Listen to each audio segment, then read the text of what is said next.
Yunyun syndrome throws you straight into the head of QT, a hikikomori girl so obsessed with denpa music that she decides the next logical step is to corrupt the entire internet with the Yunyun virus. And it works. The vibe is chaotic, the music is completely insane in the best way possible, and once it gets into your head, it stays there. So if you're grinding through songs without really knowing what you're doing, this video is for you. Here are 10 advanced tips that will completely change the way you play. I was really clear. I gave you everything that you needed to hear, but you're still asking me for more. No, I'm just trying to understand. If you want to truly dominate the game and accelerate your online influence, there's a mechanic that completely changes the pace of your progression. I used to ignore it myself. I'm talking about the gold cards during the social media posting phase. And trust me, once you understand their power, you won't want to use anything else. At the end of every song you finish, the game asks you to choose 3 cards to post an online manifesto. This is the moment that defines how fast you scale your influence as QD.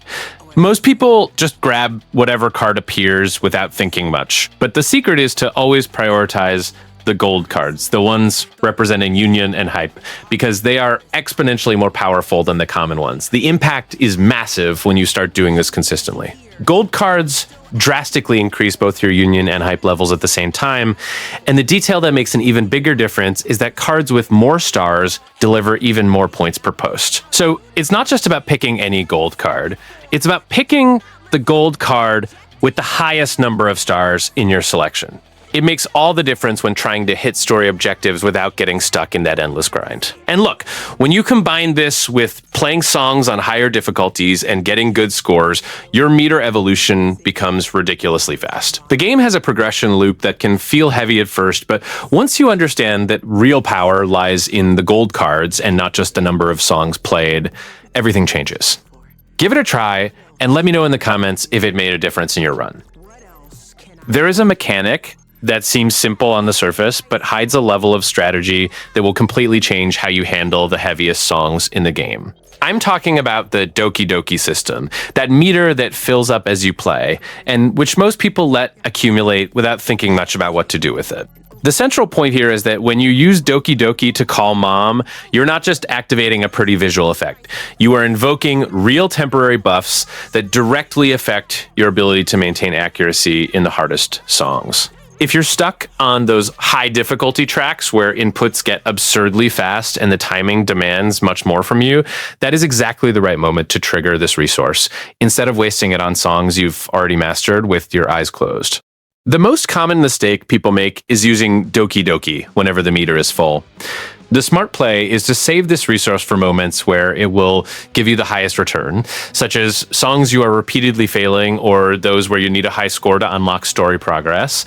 With the buffs active, your timing window becomes more generous, meaning more perfect notes, and consequently, higher scores and faster evolution of your influence meters. And you know what's more interesting? Doki Doki naturally increases throughout the game, so the more you play, the more opportunities you have to trigger these buffs. The loop becomes increasingly rewarding when you learn to use this system with intention rather than by accident. Test this approach on the songs that give you the most trouble, and you'll notice the game starts to flow in a much more satisfying way. This is a tip that sounds strange when you first hear it, but it makes total sense once you understand how Yunyun syndrome rhythm psychosis works under the hood. The game isn't just asking you to press buttons in time, it's simulating a person typing a frantic text in an internet post. And this detail completely changes how you can connect with the rhythm of the songs. What happens in the densest and most chaotic sections of the tracks is that the inputs correspond directly to snippets of the copy pasta being typed on the screen. So instead of treating the blocks of notes as random sequences you need to memorize, try to follow the text appearing on the screen at the same time. When you connect the visual of the text with the rhythm of the inputs, your brain starts to anticipate patterns more naturally, as if you were actually typing that manifesto along with the character. This is especially useful in songs where the note density suddenly spikes and the rhythm seems to lose its logic. In those moments, looking at the text and trying to follow the reading along with the inputs gives you a mental anchor so you don't get lost. It's the kind of trick that speedrunners and high-score farmers have already figured out, but it takes a while to reach casual players because it seems counterintuitive the first time you see a screen full of things happening at once. And look, when that click happens, the game gains a whole new layer of immersion. You stop seeing notes as obstacles and start feeling like you're participating in Cutie's delusion in real time. The rhythm stops being a mechanical challenge and turns into a narrative experience, making the hardest sections of the game much less intimidating and much more fun to master. If you've reached the halfway point of your Yunyun journey and feel like progression has started to stall, there's a turning point in the card system that unlocks a completely different level of influence. From the moment you hit 50% Yunyun, the game shifts phases in a way most people don't notice immediately, and understanding this is what separates those who reach the most satisfying endings from those who get stuck in the middle. Before 50%, it makes sense to balance your resources between Yunyun and hype. But once you cross that mark, the priority shifts completely. It's time to drop the balance and focus everything on accumulating hype, because that is what will open up the most powerful conspiracy cards in your posts. These cards aren't just numerically stronger, they represent the peak of Cutie's delusion and carry real narrative weight within the story, connecting mechanics and plot in a very clever way. The detail that makes all the difference is the star count on the conspiracy cards. It's not enough to pick any conspiracy card that shows up. You need the discipline to wait and always prioritize the ones with the highest number of stars available, because the jump in influence between a 2-star card and a 4-star card is much larger than it looks. This accelerates your progression in a way you can feel in the same play session without needing hours of grinding to see results. And what makes this tip even more important is its direct impact on the game's endings. Yunyun Syndrome, Rhythm Psychosis, has multiple outcomes, and the level of influence you accumulate in the second half of the campaign determines which path you'll take. Playing with this strategy in mind isn't just about efficiency.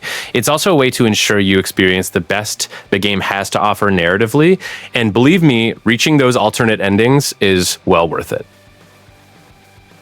When the game is running those Denpa songs at 200 plus BPM, with the screen full of visual chaos and text exploding everywhere, even the slightest mismatch between what you see and what you hear becomes a disaster for your score. And many people think it's a lack of skill when it's actually just a configuration issue. The latency calibrator or offset exists exactly to solve this. Every monitor, every pair of headphones, and every audio system has a different response time, and the game has no way of automatically knowing your setup. If you feel like you're hitting the buttons at the right time, but the game keeps registering your notes as good or miss instead of perfect, that's the clearest sign you need to go into the settings and adjust this value before playing further. The most practical way to calibrate is to start with small adjustments, a few milliseconds at a time, and test it on a song where you already know the rhythm well. This way, you can feel the difference without the chaos of a new track interfering with your perception. In the heavier Denpa songs, where inputs come in rapid bursts and timing requires surgical precision, a poorly adjusted offset can make you feel like the music is completely out of control, when in reality, the problem can be solved in less than 2 minutes in the settings. And you know what's most frustrating about this? Giving up on the game thinking a song is impossible when you were actually playing at a technical disadvantage from the start. Once the offset is adjusted for your setup, it's like a veil is lifted from your eyes. The rhythm clicks, perfects start appearing, and those songs that seemed absurd become challenging in the right way. Make this adjustment before any serious play session, and the difference will be immediate. One of the things that impressed me most is that the game hides content in a way that perfectly matches its premise. It's not an extras menu or a bonus tab. It's something literally inside Cutie's world waiting for you to pay attention. Most people spend hours in the game without discovering that there is an entire layer of hidden songs accessible directly from her desktop. The secret lies in the glowing icons scattered around Cutie's room. When you're navigating the desktop between songs and posts, it's really worth stopping and interacting with anything that looks slightly different from normal. Those elements that have a subtle glow or a visual behavior slightly out of the ordinary. Each of these icons can open a hidden song that doesn't appear in the main story progression. And it's often these tracks that carry the most intense and creative moments of the game's soundtrack. What makes this discovery even more special is the narrative context these songs bring. They aren't just there as bonus content, they expand Cutie's personality and deepen the game's universe in a way you won't find in the main campaign. It's the kind of reward the game reserves for those curious enough to explore beyond the obvious path. And it makes total sense in a game that is fundamentally about a girl obsessed with internet details and secrets. So, the practical tip is simple. Whenever you finish a song session and return to Cutie's desktop, don't go straight to the next action. Look around, click on elements that seem interactive, and explore every corner of that room. The game heavily rewards curiosity, and discovering a hidden song in this context has a completely different impact than simply unlocking something in a menu. It's one of the most unique experiences Yunyun Syndrome Rhythm Psychosis offers, and definitely not one to miss. If there's one thing Yunyun Syndrome Rhythm Psychosis does in a way few rhythm games dare to, it's embracing the total chaos of Denpa songs and turning it into a real gameplay mechanic. These songs aren't just fast, they are deliberately erratic, full of abrupt rhythm changes and patterns that seem to follow no logic the first time you play them. And it's exactly this initial discomfort that you need to learn to turn into familiarity. The biggest obstacle in high BPM Denpa songs isn't speed itself, but reading notes that move irregularly. Unlike the more conventional songs in the game where you can anticipate patterns after one or two tries, Denpa songs change behavior within the same track. Sometimes in the middle of a sequence you thought you'd already memorized. The skill you need to develop here is real-time reading without relying on muscle memory, reacting to what's on the screen rather than what you expect to appear. The most efficient way to train this is to isolate these songs and repeat them with total focus on note movement rather than score. At higher difficulties, the erratic movement of notes is intentional and part of the design, so resisting it is a waste of time. The click happens when you stop fighting the chaos and start accepting that the rhythm will break, accelerate, and do unexpected things, and that your job is simply to follow that flow without freezing up. And when you finally master a difficult Denpa song in Yunyun Syndrome Rhythm Psychosis, the feeling is completely different from any other victory in the game. Because you didn't just memorize a sequence, you learned to think faster within a purposefully unstable system. That is the essence of what makes these songs so special and so rewarding to master. And once you develop this erratic reading ability, the higher difficulties of the entire game become much more accessible. The natural instinct is to drop everything and just focus on the rhythm. But doing that is leaving money on the table, or rather, leaving chaos on the table. Before each broadcast begins, you need to pause for a second and check the social media feed on Cutie's desktop. I know it seems like a small detail, but believe me, it's not. The whole game revolves around you spreading Yunyun Psychosis to the world through anonymous posts. And the social feed is basically your intelligence panel before each round. The haters appearing there are giving you a free tip on how the next climax will behave. The feedback you see in that feed directly indicates which conspiracy theories will have the most impact when you start posting during the song. It's the game telling you point blank what works best. And it makes perfect sense within the game's logic, right? Quitty is an obsessed hikikomori. She lives in that room monitoring every reaction the world has to her posts. So if you're not using this feed as strategic information, you're playing against the game's own narrative. The haters aren't just window dressing, they're part of the system. Their resistance on the timeline is exactly what you need to read to calibrate your next wave of Yunyun Psychosis. So next time a new broadcast is about to start, hold that vibe for a few more seconds before diving into the notes. Go to the feed, read what the haters are saying, see which conspiracy posts are generating the most reaction, and then go into the rhythm with a strategy. The difference between a player who just hits notes and one who truly masters the game lies exactly in these small moments of preparation that most people simply skip. I'll be honest with you, when I first saw the Yunyun Syndrome screen filled with flashing neon comments, pop-ups appearing out of nowhere, and all that visual chaos, my first thought was that there was some kind of bug. But no. It's completely intentional. The game was designed to replicate exactly Cutie's mental state, a mind overloaded with information, paranoia, and digital obsession. You're not just playing a rhythm game, you're literally feeling what she feels. And that's precisely why this tip is so important. The game is using visual design as a trap. Every pop-up, every neon comment appearing on the screen, every flashing notification, all of it is there to divert your attention from the note hit zone. And it works. The first time a wave of visual chaos hits, it's practically impossible not to look. Your brain is programmed to react to movement and color, and the game knows this and uses it against you very coldly. The technique here is what musicians and high-level rhythm game players call tunnel vision. You train your focus to exist only within a specific zone of the screen and let everything else become background noise. It sounds simple to say, but in practice, it requires repetition. In the first few sessions, it's going to be hard. You'll miss notes specifically because of a pop-up that caught the corner of your eye. That's normal. Don't get discouraged. It's the game testing you, and every time you resist one of these distractions, you're getting sharper.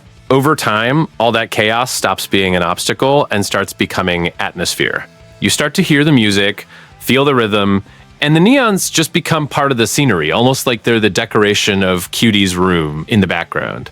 This is the moment when you've truly entered the game's flow as it was intended. And when that happens, it's one of the most unique experiences a rhythm game can offer, because you're no longer just hitting notes, you're navigating inside the Yunyun Psychosis with total control.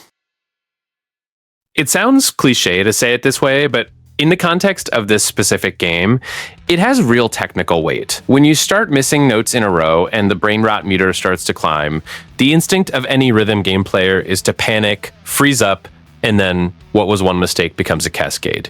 Yunyun syndrome was designed to exploit exactly that instinct. Here's the thing. Brain rot isn't just an indicator that you're doing poorly, it's a risk and reward system built into the game structure. The more you accumulate during moments of desperation without stopping, the more explosive the multiplier becomes in the high-intensity sections that usually appear at the end of songs. This means a run that seemed lost can turn into one of your highest scores if you simply refuse to give up and stay in rhythm. This makes perfect sense within the narrative, too. Cutie isn't a character who gives up when the world reacts poorly to her posts. She doubles down. She goes deeper into the chaos. And the game mirrors this in its mechanics. The more destroyed your performance seems on the outside, the more explosion potential you're carrying on the inside. So when you mess up, take a deep breath, keep the tempo, and keep playing as if nothing happened. The game will reward you for it, and you know what's most satisfying about all this? When you reach that final intensity section with brain rot accumulated and the score simply skyrockets, it gives you a feeling that no perfect run can replicate. A clean run is technical, it's beautiful, but a run recovered at the last second has drama. It has narrative, it has that I was on the ground and decided not to stay there energy. This is the heart of Yunyun syndrome, and when you learn to use brain rot to your advantage, you stop just playing the game and start truly understanding it.